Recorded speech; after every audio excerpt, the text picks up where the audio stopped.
Metre हैं, और जब ये डिफरेंस क्लियर होगा तभी आप बता सकते हो, जब भी आप डिस्कस कर सकते हो इस क्वेश्चन को, आंसर इसका कर सकते हो, नहीं तो नहीं कर पाओगे। तो कभी सेम मत मान लेना इसको।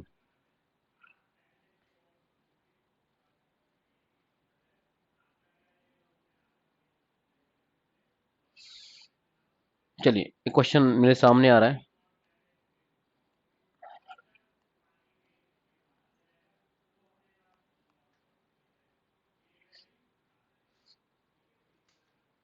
एसएससी जे 2009 में एक क्वेश्चन है, फैक्ट का क्वेश्चन है, लेवल 1 का क्वेश्चन है, simple. The principle of dynamically induced EMF.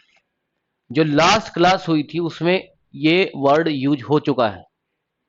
अगर आप उस टाइम सो रहे हैं तो कुछ हो नहीं सकता, लेकिन अगर आप उस टाइम जाग रहे थे तो ये क्वेश्चन डिस्कस हो चुका है कि principle of dynamical induced EMF कहां पर बनता है। चौक में बनता है क्या? चौक तो सुना ही होगा आपने। ट्रांसफॉर्मर में बनता है क्या? थर्मोकपल में बनता है क्या? थर्मोकपल। थर्मोकपल आप जानोगे, मेजरमेंट के कोई क्वेश्चन मिल जाएगा मेरे को, मैं बता दूंगा, क्योंकि मैंने अभी सारे क्वेश्चन ही बताने हैं आपको। डायनेमिकली इंड्यूस ईएमएफ के काम करने का क्या प्रिंसिपल है, ये भी मैंने आपको बताया था। तो कल की क्लास से बताओगे कि क्या है ये? कल परसों की क्लास में बताया होगा। क्या आंसर है इसका? जनरेटर। जनरेटर में डायनेमिकल इंड्यूस ईएमएफ पैदा होती है, किसमें होती है? और ट्रांसफार्मर में कौन सी होती है? स्टैटिक वर्ड आ जाता, क्या आ जाता? और अगर स्टैटिक पूछ रहा होता तो इसका आंसर बी हो जाता। बी में क्या लिखा हुआ है? ध्यान से सुनो मेरी बात। दो ईएमएफ हैं, स्टैटिकली और स्टैटिक किसमें, और डायनेमिक किसमें। हो गया याद? ये मशीन का क्वेश्चन है, इलेक्ट्रिकल मशीन का क्वेश्चन है। दो प्रिंसिपल आपको क्लियर हो गए। चले आगे।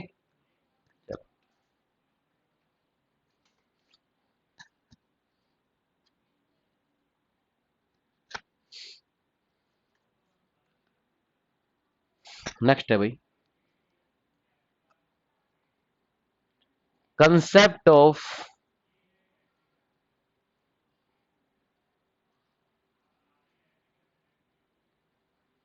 Bulb and heater rating questions. कभी कभार ही ऐसा हुआ होगा जब एग्जाम बन जाता है हीटर और बल्ब के क्वेश्चन के बिना। क्लियर है? बल्ब और हीटर के क्वेश्चन कभी देखे हैं?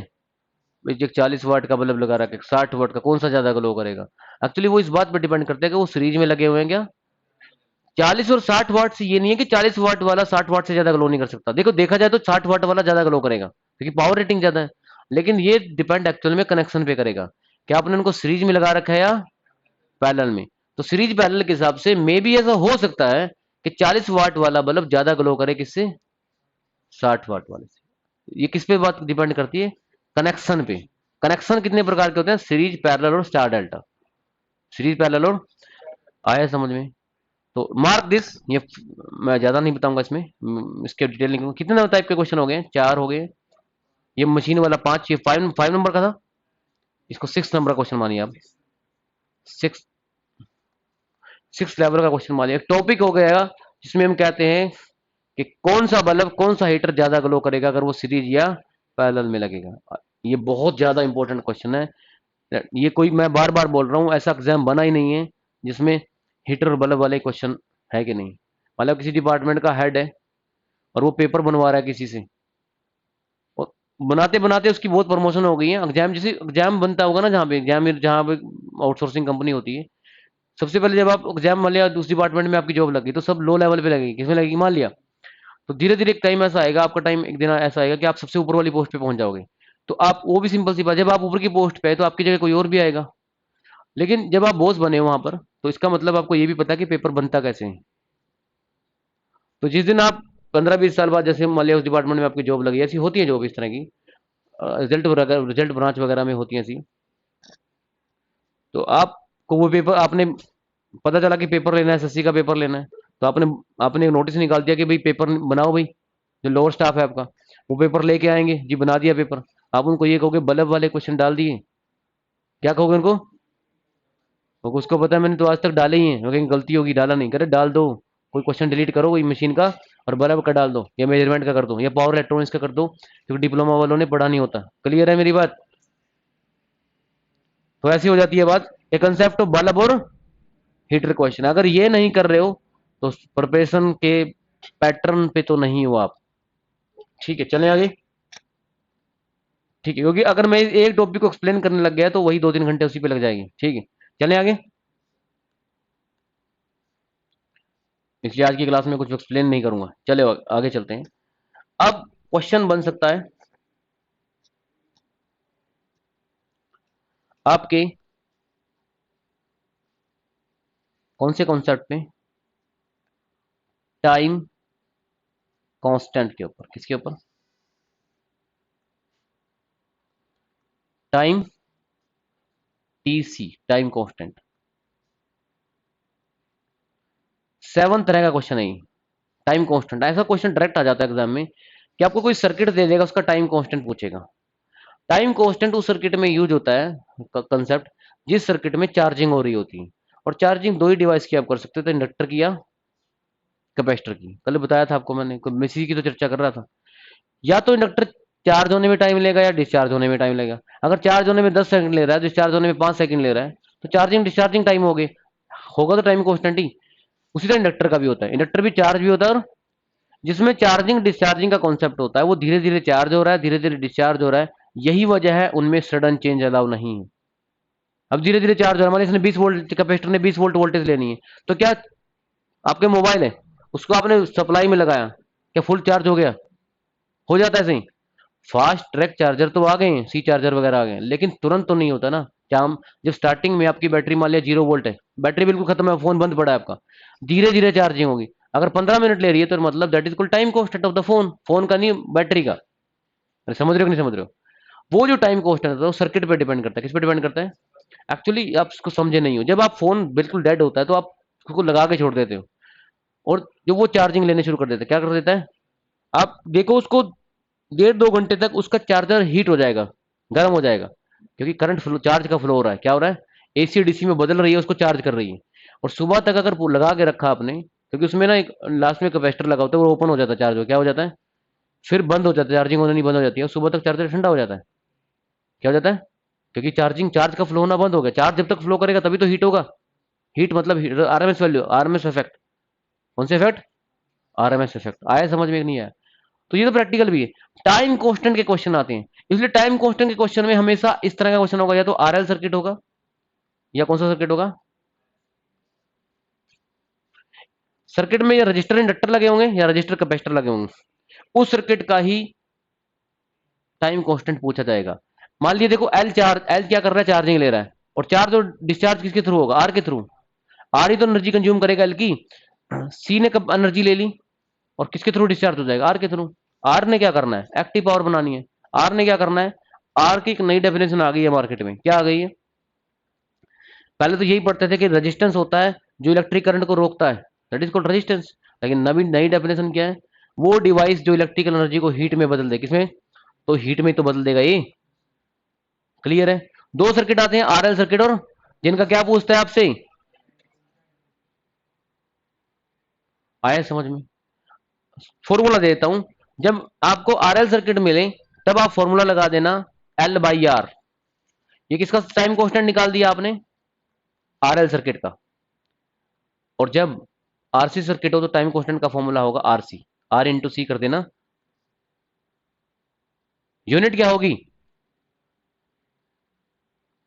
अरे टाइम ही तो सेकंड में, सेकंड में तो आएगा, सेकंड मिली सेकंड जो भी। आए समझ में?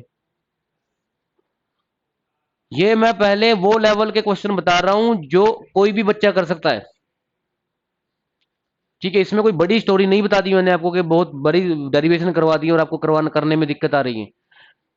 समझो, एक दिन बैठकर एक दिन की क्लास में रिवीजन मैंने जो करवा, अगर मैं करवा सकता हूँ 20-25 क्वेश्चन एक क्लास में, तो आप 1-2 घंटे में बैठ कर रिवाइज भी कर सकते हो। याद नहीं करना, समझना है, क्योंकि आपको पता है कल का दिन भी आना है। ठीक है, चले आगे। कई बार टाइम कांस्टेंट को के साथ साथ एक और क्वेश्चन आ जाता है बैंडविड्थ का। क्या आ जाता है? और बैंडविड्थ टाइम टाइम कांस्टेंट का उल्टा होता है। जैसे कंडक्टेंस टाइम कांस्टेंट का उल्टा होता है। कैसे? रेजिस्टेंस दे रखा है, कंडक्टेंस कैसे निकालोगे बताओ? रेजिस्टेंस की वैल्यू दे रखी है आपको, कंडक्टेंस कैसे निकालोगे? 1/r कर दो। तो क्या कर दो? उसी तरह टाइम कांस्टेंट को 1/टाइम कांस्टेंट कर दो, क्या मिल जाएगी आपको? बैंडविड्थ मिल जाएगी। क्या मिल जाएगी? तो पेपर में पूछेगा, जब वो बोलेगा आरएल सर्किट की बैंडविड्थ बताओ, तो क्या करोगे? बताना मुझे, देख कर बताओ आप। मैं आप लोगों से जानना चाह रहा हूँ, जो ऑनलाइन बैठे हैं वो भी बताओ। आरएल सर्किट की बैंडविड्थ देख कर बताओ। हालांकि मैंने टाइम कांस्टेंट की वैल्यू देखो दे रखी है इसकी। क्या करना है आपको? देखो क्या करना है। 1/टाइम कांस्टेंट कितना है? L/R। तो यहाँ L/R लिख दो, आर ऊपर चला जाएगा तो क्या आंसर आ जाएगा? तो अगर L/R टाइम कांस्टेंट है तो R/L क्या हो जाएगी? उसका उल्टा बैंडविड्थ हो जाएगी। तो समझ में आ रहा है कि नहीं आ रहा है? तो कुछ भी नहीं है यार। चलो इसकी बताओ बैंडविड्थ, आरसी सर्किट की बताओ। 1/RC क्या? तो भाई ये टर्म तो एक ही टर्म है, इसको तो 1/, करना पड़ेगा। L/R में उल्टा उल्टे ऊपर नीचे क्यों हो गया? क्योंकि 1/, किया जाएगा आपने तो R ऊपर आ गया L। तो ये क्या है? ये RC/1 है। यहाँ कुछ नहीं होता, 1 तो लिख सकते हैं। तो 1 ऊपर करो और RC को नीचे कर दो, क्या आ जाएगा? अरे 1/RC। ये सारे ऑब्जेक्टिव क्वेश्चन समझ में आ रहे कि नहीं आ रहे? तो दिस इज द सिंपल, जो मैंने आपको बता रहा था आपको, मैग्नेटिक कपल सर्किट में जब हम ट्रांजिएंट करने गए थे, तो वहीं से कॉन्सेप्ट निकलता है किसका? Concept of time constant. क्या यूनिट क्या होती है? सेकंड। यूनिट क्या होती है? सेकंड। चलें आगे।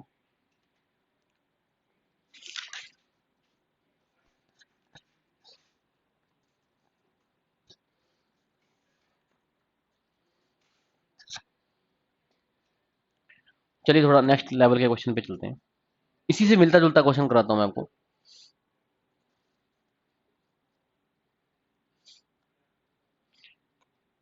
एक चैप्टर सुना होगा आपने,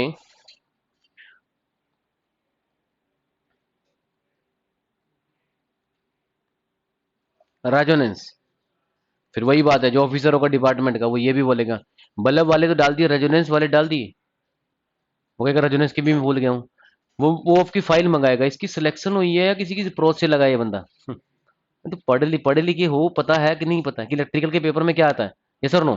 फाइल मंगाएगा कि चेक करो यार ये कैसे सिफारसी तो नहीं है। क्योंकि वो इसलिए मंगाएगा क्योंकि अगर इसको कुछ कह दिया तो फिर कल फिर सिफारिश आ जाएगी। तो सिफारिश जिसने अप्रोच लगवानी तो जिंदगी भर लगवानी है ना। तो मुझे फिर इससे माफी मांगनी पड़ेगी, तो वो पहले देख लेगा कि इसको ज्यादा डांटना ठीक नहीं है। जब इतनी लेवल पे यहाँ पर आ सकता है डायरेक्ट बिना पेपर दिए, तो कुछ भी कर सकता है, ये मेरी ट्रांसफर करवा देगा, मैं इसका क्या करूंगा? तो रेजोनेंस वाले डाल दिए क्या क्वेश्चन? रेजोनेंस के बिना भी पेपर नहीं बनता। समझ में आई? दो प्रकार के रेजोनेंस होते हैं, कौन कौन से? सीरीज रेजोनेंस और पैरेलल रेजोनेंस।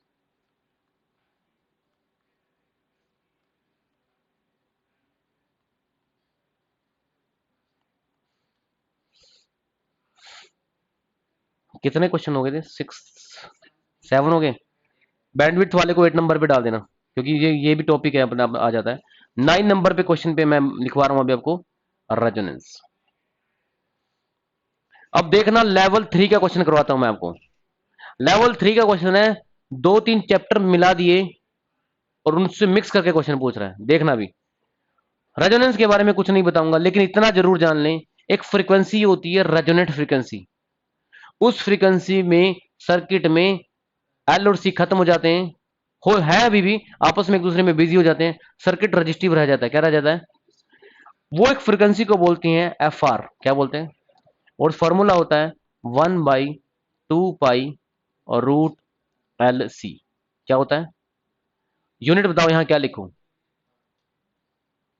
हर्ट्स या फिर साइकिल पर सेकंड। एल एक है सर्किट में और सी भी एक है। एल एक है सर्किट में, अगर 2 एल हो जाए तो क्या निकालोगे? L equivalent.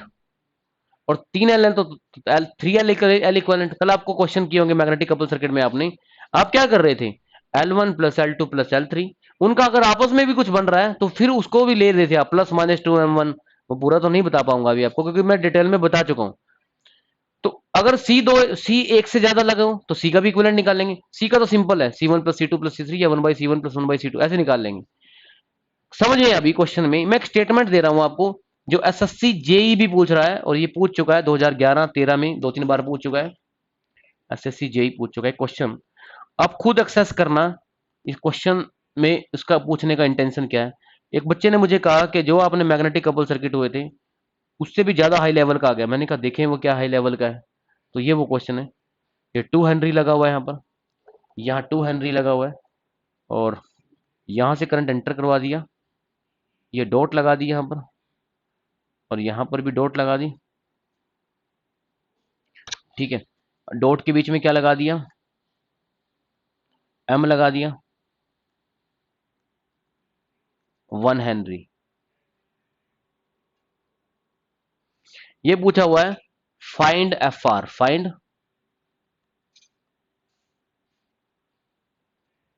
एक तो इसने एफ आर पूछ लिया, ऊपर से क्वेश्चन कौन सा दे दिया, मैग्नेटिक कपल सर्किट का। किसका दे दिया, 2 चैप्टर मिला दिए। क्या मिला दिए। अब इस क्वेश्चन का आंसर करने के लिए आपको पहले तो फॉर्मूला लिखना चाहिए था, ये वाला मैं बता देता हूं थोड़ा सा, क्योंकि लेवल 2 में चला गया क्वेश्चन। सी तो एक ही है सर्किट में, सी की वैल्यू दे रखी है इसने, अभी दूंगा। एल की वैल्यू निकालनी पड़ेगी पहले आपको, और एल की वैल्यू कहां से निकलेगी, एल इक्वलेंट कैसे निकलेगा, L1 plus L2 plus L3।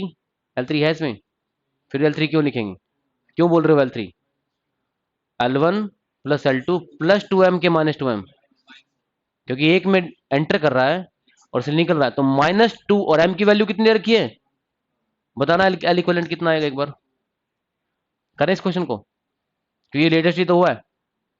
2 + 2, ये तो L1 प्लस L2 हो गया, प्लस -2M लिखना है आपने। पहले तो ये बताओ प्लस आएगा कि माइनस आएगा, कैसे पता चला माइनस आएगा, क्योंकि डॉट से करंट एक बार एंटर कर रहा है और यहां से जाते हुए एक से लीव कर रहा है, एक में एंटर एक में डॉट, अपोजिट हो गया। अपोज करेगा कि एड करेगा, अपोज, तो -2 आएगा, और एम की वैल्यू कितनी दे रखी है, तो एक सी कट गया, क्या आ गया।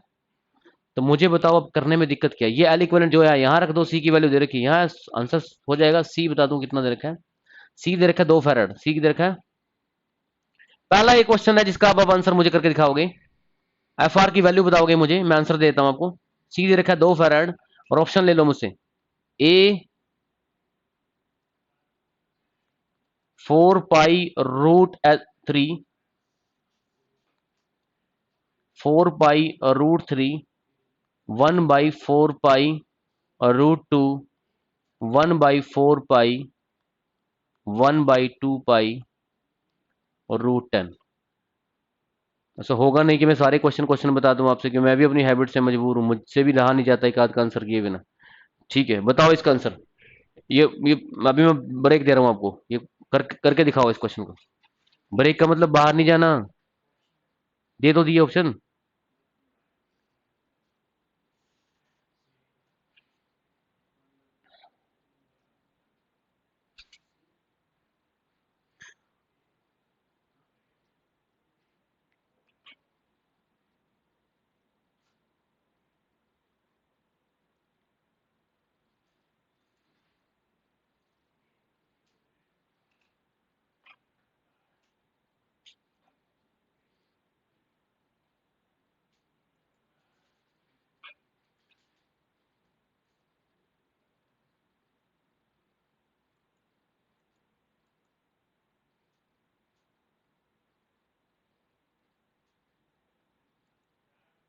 हाँ जी बताओ भाई, क्या आंसर आया इसका, सबका आ गया।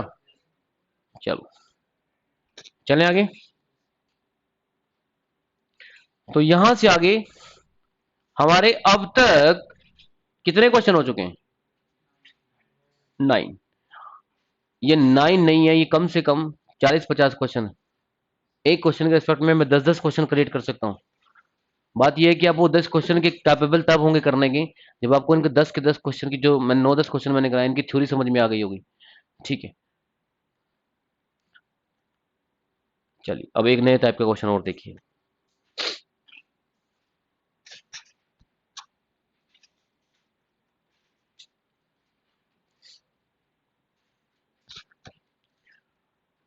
तो नेक्स्ट क्वेश्चन मैं आपको करवाता हूं। एक सब्जेक्ट है आपके पास, मेजरमेंट एंड इंस्ट्रूमेंटेशन।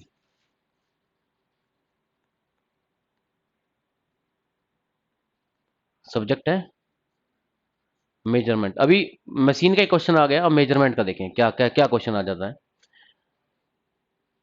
आप ये बताइए, आपके पास कोई वोल्ट मीटर है या मीटर है, मान लिया उसकी कुछ रेंज है। अब ये तो नहीं है कि आप जो वोल्ट मीटर ले आए आप उसको हर जगह यूज कर लोगे। मान लिया वोल्टेज की वैल्यू 10, आपकी मैक्सिमम रीडिंग कितनी है, 10 वोल्ट आ सकती है। आपको मेजर करना है 100 वोल्ट, अब कैसे मेजर करोगे। अब आपके पास दो ही ऑप्शन है, या तो नया वोल्ट मीटर ले आओ बड़ी रेंज का, या उसी वोल्ट मीटर से काम चलाओ उसकी रेंज बढ़ा के। वोल्ट मीटर और मीटर की रेंज बढ़ाने वाले क्वेश्चन आते हैं, क्या आते हैं कि कैसे बढ़ाएंगे, उसके लिए चार ऑप्शन आया करते हैं। देखो वो क्वेश्चन एक बार, दो क्वेश्चन बनेंगे यहां से। टू इंक्रीज द 10 क्वेश्चन है भाई, कौन से सब्जेक्ट का है, टॉपिक का कहना है इसको, सब्जेक्ट मत करना, क्योंकि पूरी इलेक्ट्रिकल इंजीनियरिंग की बात कर रहे हैं हम। अपने आप को कभी भी सब्जेक्ट में या टॉपिक सब्जेक्ट में मत उलझाओ।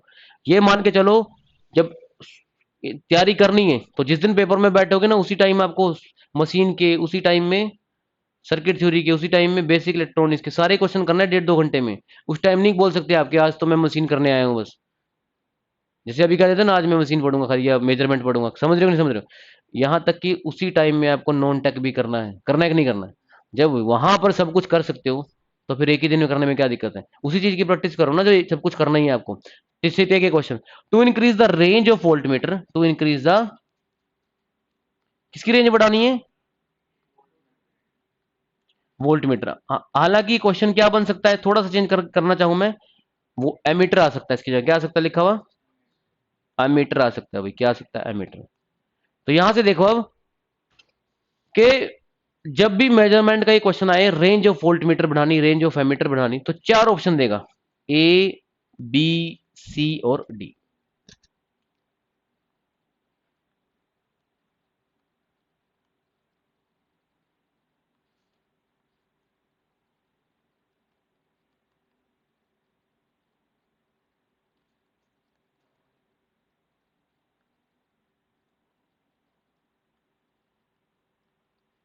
सी the type of question.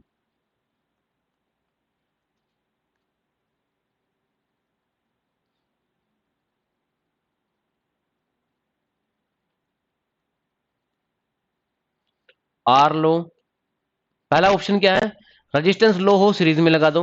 Resistance की लो वैल्यू कहां लगा दो, पैरेलल में लगा दो। हाई रेजिस्टेंस की वैल्यू कहां लगा दो, सीरीज में लगा दो। और हाई रेजिस्टेंस की वैल्यू कहां लगा दो, पैरेलल में लगा दो। ये चार ऑप्शन पूछे। रेजिस्टेंस ही लगाना होता है, सीरीज में लगाना है, पैरेलल में लगाना है, और रेजिस्टेंस लो वैल्यू का लगाना है या हाई वैल्यू का लगाना है। जब मेजरमेंट जिनका हो गया है शायद वो तो इसका आंसर कर ही देंगे, बताओ। और नहीं पता तो मैं आंसर लिख देता हूं, आपको वेट करना पड़ेगा इस क्वेश्चन के आंसर के लिए। High resistance connected in series, क्यों है, कैसा है, रीजन बताऊंगा नेक्स्ट टाइम। एक और क्वेश्चन है इस टावर का।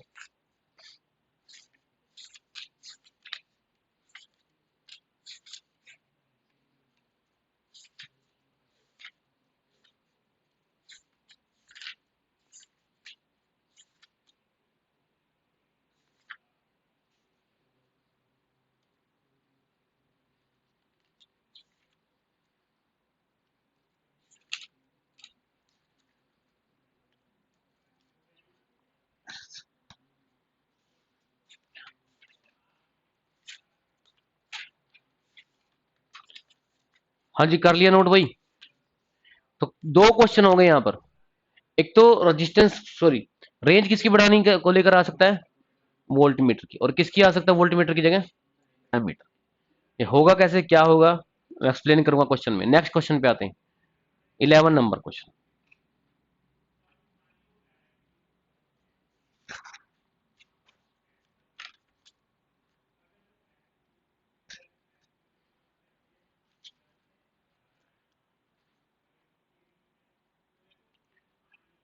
आपके ट्रांसफॉर्मर में लॉस होते हैं,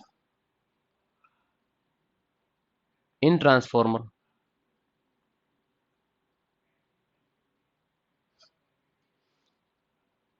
एक तो होता है ट्रांसफॉर्मर की कोर में, जिसपे प्राइमरी और वाइंडिंग सेकेंडरी वाइंडिंग लपेटते हो आप। जैसे जैसे ये दरवाजा, इसका शीशा निकाल दो, जो चारों तरफ हिस्सा दिख रहा है ना, ये कोर है। और एक इसकी इस वाली साइड पे प्राइमरी लगा दो, उस वाली साइड पे जैसे विंडो है, ये सारी कोर है इसकी, बाहर क्या है, समझ रहे हो? तो कोर में दो लॉस होते हैं ट्रांसफॉर्मर की, कौन कौन से? हिस्ट्रेसिस लॉस और एडी।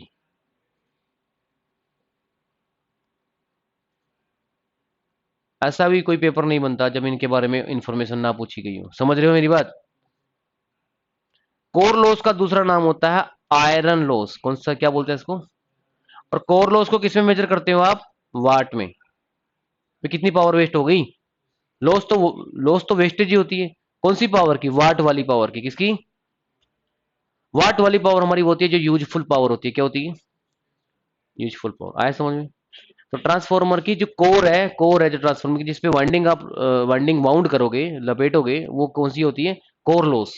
कोर में दो लॉस होंगे, एडी और हिस्टेरेसिस। उसके बाद एक और लॉस होगा ट्रांसफॉर्मर में, इसको कॉपर लॉस कहेंगे। वाइंडिंग के अंदर जो लॉस होगा, क्या कहेंगे? कॉपर लॉस, जिसको पी सी यू भी कह सकते हैं, पी। ये भी किस में मेजर होगा? वाट में मेजर होगा।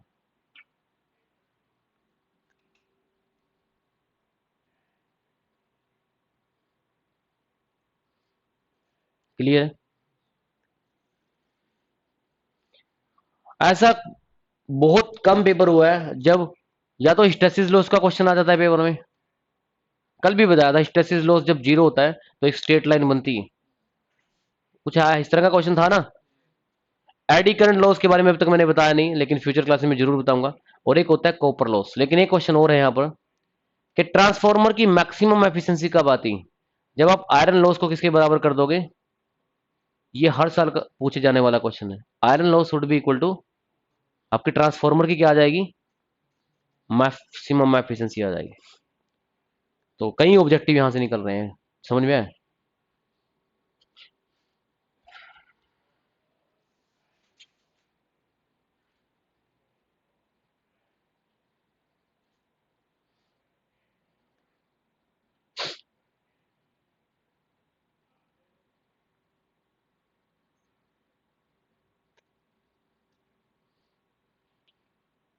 यहां तक कोई डाउट, कोई डिफिकल्टी?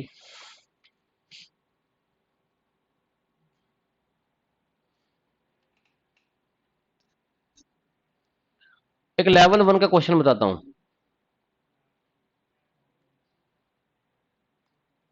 लेवल वन के कुछ और क्वेश्चन बताता हूं आपको, यूनिट्स को लेकर क्वेश्चन। किसको लेके?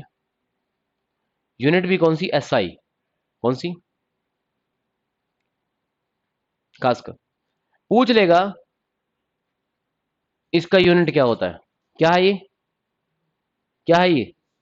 रजिस्टिविटी। स्पेसिफिक रेजिस्टेंस भी इसी को बोलते हैं। पूछ लेगा, आपसे पूछ सकता है कि इसकी यूनिट बता दो, क्या बोलते हैं इसको? हाँ, सिग्मा। कंडक्टिविटी, सिग्मा तो सिंबल है ये। कंडक्टिविटी, हाँ जी। रजिस्टिविटी और कनेक्टिविटी में क्या रिलेशनशिप होती है? रजिस्टिविटी और कनेक्टिविटी में क्या रिलेशनशिप होती है? जिस तरह रजिस्टेंस का उल्टा करके वन बाई रजिस्टेंस करते हैं, कंडक्टेंस आ जाता है, उसी तरह अगर आपने वन बाई रजिस्टिविटी कर दिया तो क्या मिल जाएगी? कनेक्टिविटी मिल जाएगी। मतलब जो भी रजिस्टिविटी की यूनिट होगी उसका उल्टा कर दो, क्या मिल जाएगी आपको? ऐसे बहुत कम ही एग्जाम होते हैं जब रजिस्टिविटी और कनेक्टिविटी की यूनिट ना पूछी गई हो, या तो रजिस्टिविटी की पूछ लेगा या कनेक्टिविटी। आए समझ में? मैं बिल्कुल एक एक क्वेश्चन के एनालिटिक्स करने की कोशिश कर रहा हूं जिससे आपको मैक्सिमम बेनिफिट मिले इस क्लास का, ठीक है? नेक्स्ट,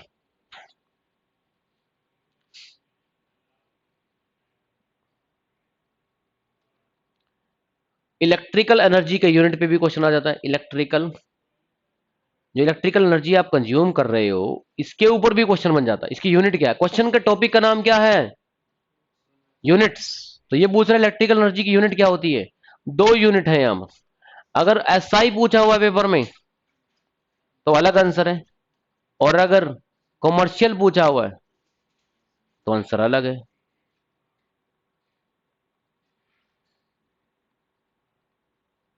तो समझ में आया कि नहीं आया? यहाँ कुछ स्टूडेंट बहुत ज्यादा जल्दी करते हैं लाइफ में, मतलब हर चीज में जल्दी, हाँ, आदत बनी हुई है। पेपर में क्वेश्चन दिखा नहीं, इलेक्ट्रिक एनर्जी का यूनिट पूछा हुआ है, तुरंत कर दिया। किसको नहीं पता क्या होता है जाउल? किसको नहीं पता? अरे एनर्जी का तो जाउल होता है जे। और बाद में जाके खुद ही पता चल रहा है उनको, ये तो कॉमर्शियल पूछा हुआ था। कॉमर्शियल दिखा नहीं पेपर में एक्साइटमेंट में। जब कॉमर्शियल पूछा हुआ है तो उस दिन आंसर आपने क्या करके आना है? बीओटी। क्या करके आना है? बीओटी होती है board of trade, Punjab HPPSC HSSC के लिए फेवरेट क्वेश्चन। और ये वैल्यू किसके बराबर होती है? 1 किलोवाट आवर के बार। मतलब एक यूनिट किसके बराबर? आपके घर में जो बिजली आप कंज्यूम करते हो वो 1 घंटे में कितनी कंज्यूम करते हो? वो 1 किलोवाट आवर है। कितने किलोवाट का डिवाइस कितने घंटे में कितनी इलेक्ट्रिसिटी कंज्यूम कर रहा है? कमर्शियल मतलब जिसका पैसा गवर्नमेंट को मिल रहा है, वो होती है बीओटी। क्या होती है? दो क्वेश्चन छिपे हुए हैं यहाँ पर। कौन कौन से? SI, commercial. क्योंकि मैं तो प्रीवियस पेपर पढ़ के बता रहा हूँ कि कई बार एसआई पूछता है मेरे सामने। इनफैक्ट मैं ही बताता हूँ बच्चों को, सर मैं इसका तो ठीक कराया, सिंपल सा क्वेश्चन आया था, क्या लिखा है इसका? जाउल सर, वो तो पता ही है। मैंने कहा कॉमर्शियल था ये तो। फिर सर पे हाथ मारते हो, गलती हो गई। और कहीं 2-3 नंबर से पेपर रह गया तो तब पता चलता है आपको कि मेरी केयरलेसनेस कहाँ ये अभी नहीं फील होगा आपको।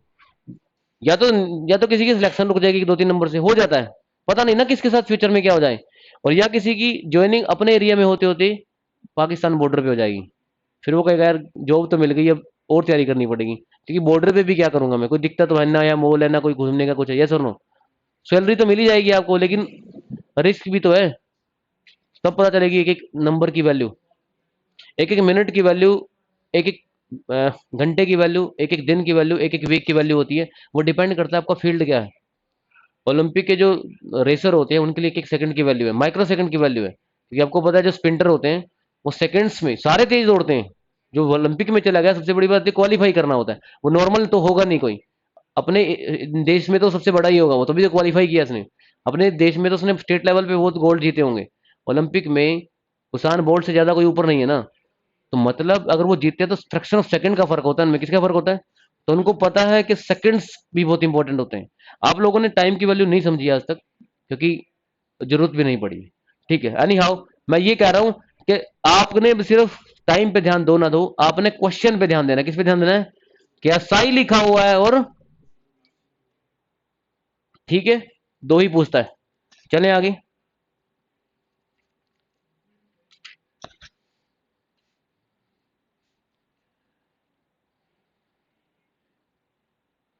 चलें भाई आगे। तो अब तक जितने भी टॉपिक आपको करवाए गए, इसको आप बेसिक ऑफ इलेक्ट्रिकल के क्वेश्चन आए।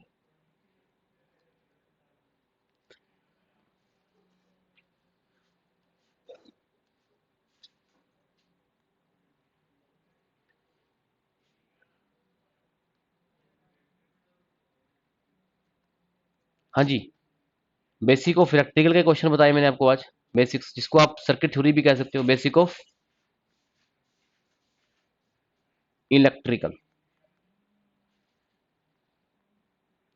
जिसमें इलेक्ट्रिकल मशीन के भी एक दो क्वेश्चन आए हैं बीच बीच में, एक दो क्वेश्चन मेजरमेंट एंड। अभी मैं इनकी सब कंसंट्रेशन बढ़ाऊंगा, क्योंकि मुझे तो सारे सिलेबस का बताना है एक्चुअली टाइप ऑफ क्वेश्चन। ठीक है, क्योंकि बेसिकली सब्जेक्ट यही चल रहा था, इसलिए ज्यादा मैंने इसी में से बता दिया। अभी ट्रांसफॉर्मर में से भी बताऊंगा। ठीक है, सब में से बताऊंगा मैं क्या क्या क्वेश्चन बन सकते हैं। मशीन साथ साथ थ्योरी क्लास भी होगी। ठीक है, मेजरमेंट एंड इंस्ट्रूमेंट। एक टॉपिक कल भी क्वेश्चन आपने कुछ किए थे, जिसको टॉपिक को कहते हैं बेसिक, इसको इन शॉर्ट आप कई बार क्या बोलते हैं?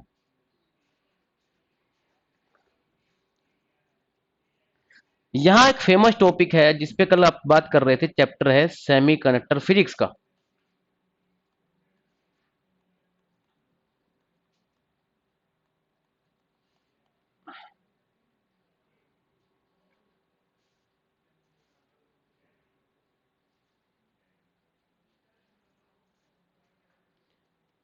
इलेवन 12 नंबर बता दिया यूनिट्स के बारे में। 13 नंबर पे हम बात कर रहे हैं सेमी कंडक्टर फिजिक्स से भी क्वेश्चन बन सकते हैं। छोटा सा टॉपिक है सेमी कंडक्टर फिजिक्स। यहां पर यह जानना जरूरी है कि प्योर सेमी कंडक्टर क्या होता है, आपके लैंग्वेज में बता रहा हूं इस टाइम, लेकिन क्योंकि एग्जाम में प्योर सेमीकंडक्टर नहीं लिखा आता, वो तो इसकी जगह क्या लिखा आएगा वहां पर, बताओ, इंट्रेंसिंग क्या लिखा आएगा, इंट्रेंसिंग सेमीकंडक्टर। अरे समझ में आ रहा है कि नहीं आ रहा है? मैं बिल्कुल एक एक चीज क्लियर कर रहा हूं आपको, स्टेप बाय स्टेप। क्लियर है? क्या लिखा आएगा प्योर सेमीकंडक्टर की जगह? इंट्रेंसिंग। क्या लिखा आएगा? तो प्योर सेमीकंडक्टर इंट्रेंसिंग होता है, इनकी कनेक्टिविटी क्या होती है, लो होती। इसलिए प्योर सेमीकंडक्टर में आप क्या डाल देते हो, यहां से भी क्वेश्चन आते हैं। अब कल तो किए थे आपने एसएससी के क्वेश्चन, यहां से डोपिंग के क्वेश्चन आ नहीं रहे थे, डोपिंग के क्वेश्चन नहीं चेक किया आपने कल। मैं वो चीज बेनिफिट उठा रहा हूं उसका, जो मैंने कल की क्लास में करवाया था आपको। डोपिंग पे आपने दो तरह के क्वेश्चन देखे थे, ट्राई वाले, ट्राई थर्ड ग्रुप वाले, और ये मेरा सिर्फ वेस्ट ऑफ टाइम हो जाएगा अगर मैं इसको फिर से एक्सप्लेन करने चला गया। और रिपीट, और रिपीट तो कर दूं भाई, मैं अगर 15 दिन पहले कर रखा हो तो रिपीट करूं भी, तो कल ही तो बताया था। या आप मुझे कंफर्म कर दो कि मुझे तो वो वाली दिक्कत है जो एक मूवी में आमिर खान को थी, गजनी वाली। अब अभी कराया फिर भूल गए, कराया फिर भूल गए। जब ऐसी कोई दिक्कत है ही नहीं तो मैं बार बार क्यों कराऊं आपको, 15-20 दिन में तो भूल जाना नॉर्मल होता है। ट्राई और पेंटावेलेंट, ठीक है। This is 13 number type of question. यहां से बहुत क्वेश्चन बनते हैं एसएससी क्लब में, देखा मैंने कितने क्वेश्चन बन रहे थे। इंट्रेंसिंग, एक्सट्रेंसिंग, एन टाइप है, पी टाइप है, कौन सी डोपिंग यूज होती है, बोरोन डाला तो कौन सी बनेगी, एल्यूमिनियम डाला तो कौन सी बनेगी। इस तरह का क्वेश्चन यहाँ से क्रिएट हो सकता है। इनफैक्ट वहां पर नंबर ऑफ इलेक्ट्रॉन बराबर है नंबर ऑफ होल होल होते हैं। अरे बताया था कि नहीं बताया था? जब number of electron number of hole के बराबर होते हैं, वो कब होते हैं, किसमें होते हैं, इंट्रेंसिंग में। किसमें होते हैं, इंट्रेंसिंग। डोपिंग कर दोगे तो क्या बन जाएगा, ट्राई से क्या बनेगा, और इससे क्या बनेगा, और इन दोनों को क्या बोलते हैं मिलके, एक्सट्रिंसिंग सेमीकंडक्टर। एक्सट्रिंसिंग मतलब इम्प्योर, एक्सट्रिंसिंग मतलब इम्प्योर। आया समझ में?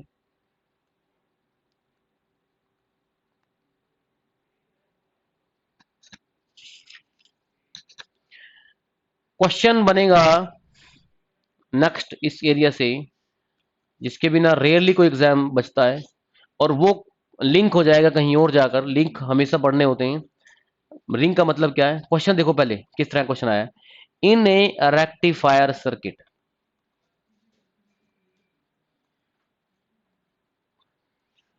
इन a the primary function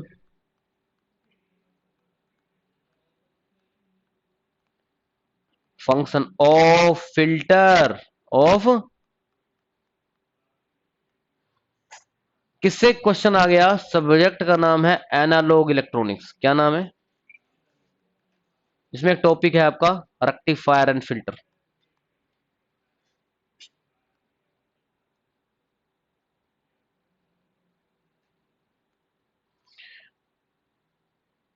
rectifier क्या करते हैं, एसी को बाई डायरेक्शनल में कन्वर्ट करते हैं, बाई डायरेक्शनल डीसी में कन्वर्ट करते हैं। डीसी, एसी को डीसी में नहीं बदलते, क्योंकि रेक्टिफायर के बाद आपको प्योर डीसी नहीं मिलती।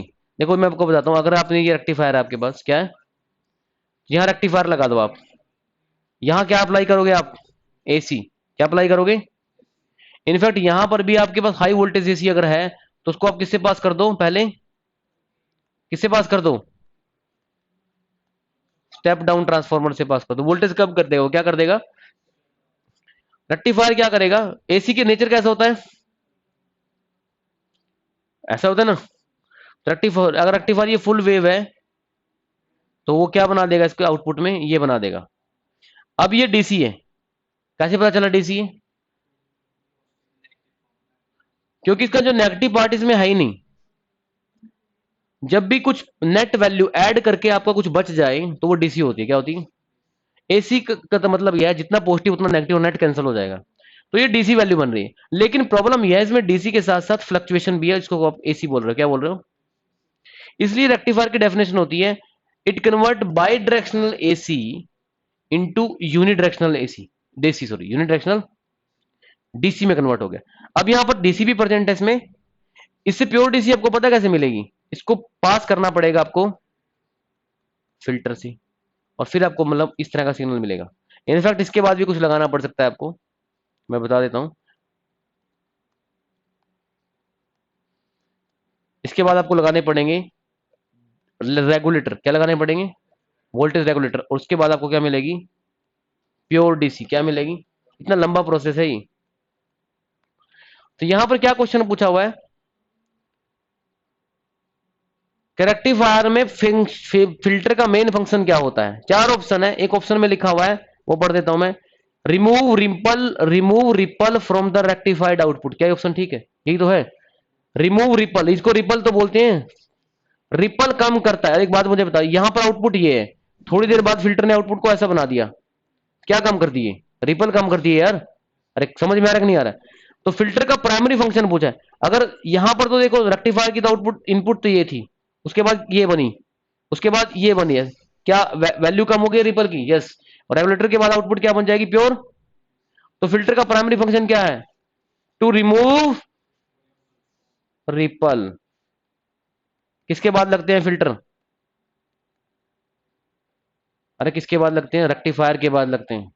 और फिल्टर के बाद क्या लगते हैं, वोल्टेज रेगुलेटर। आ रहा है कि नहीं आ रहा है समझ में।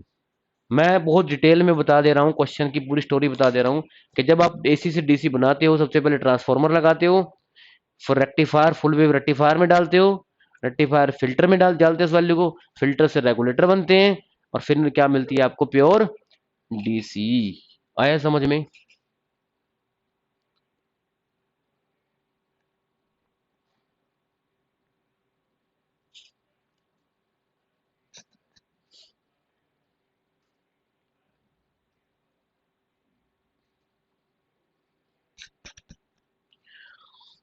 थोड़ा एक दो चीजें और ऐड कर लें, इसके बाद नेक्स्ट टाइम करेंगे।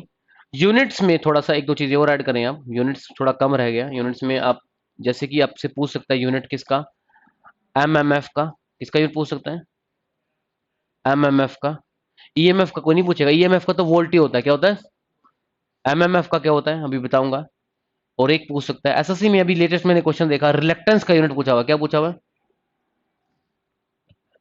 तो नेक्स्ट टाइम ऐसा हो सकता है मैं इनमें से कुछ क्वेश्चन आपको बताऊं भी, इनके यूनिट्स वगैरह जो एमएमएफ वगैरह हैं, इनके बारे में आपको मैं बताऊंगा।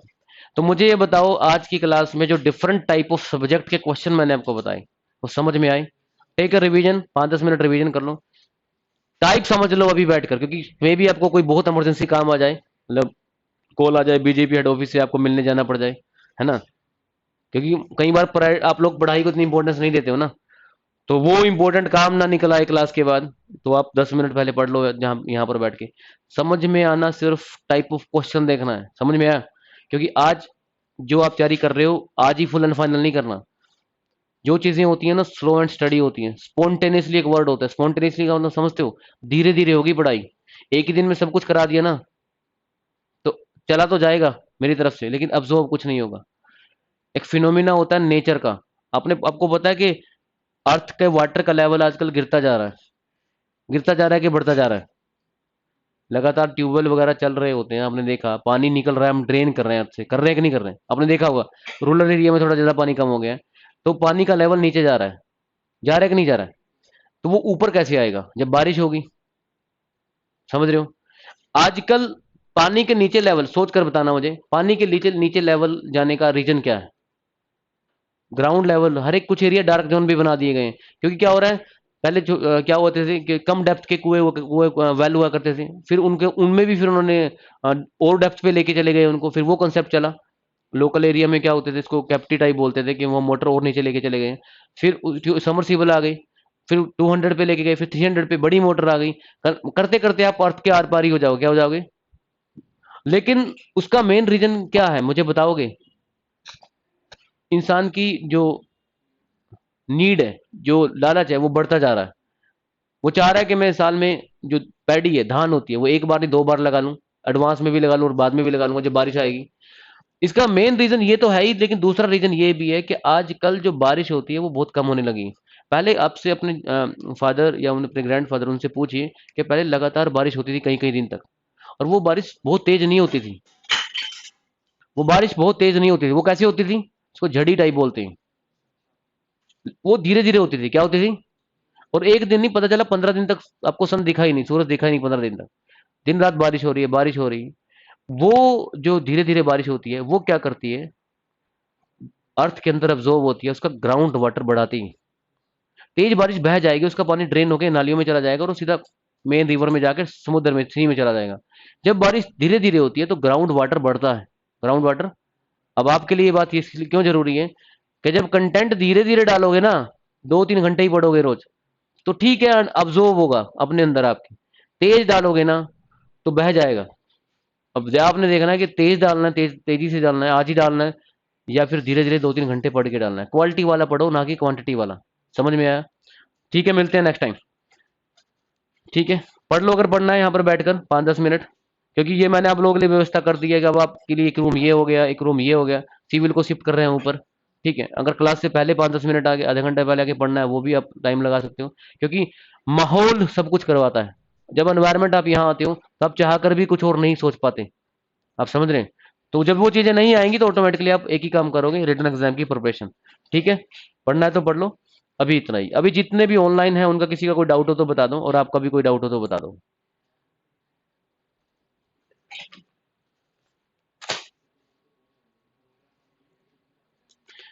टास्क यही है, होमवर्क यही है आप लोगों के लिए। जो पीएस पीसीएल के क्वेश्चन डाले हैं, यू हैव टू ऑब्जर्व। जैसे आज भी क्वेश्चन ऑब्जर्व किए, आप ये देखना कि इनमें से कितने क्वेश्चन वहां पर मैच हो रहे हैं।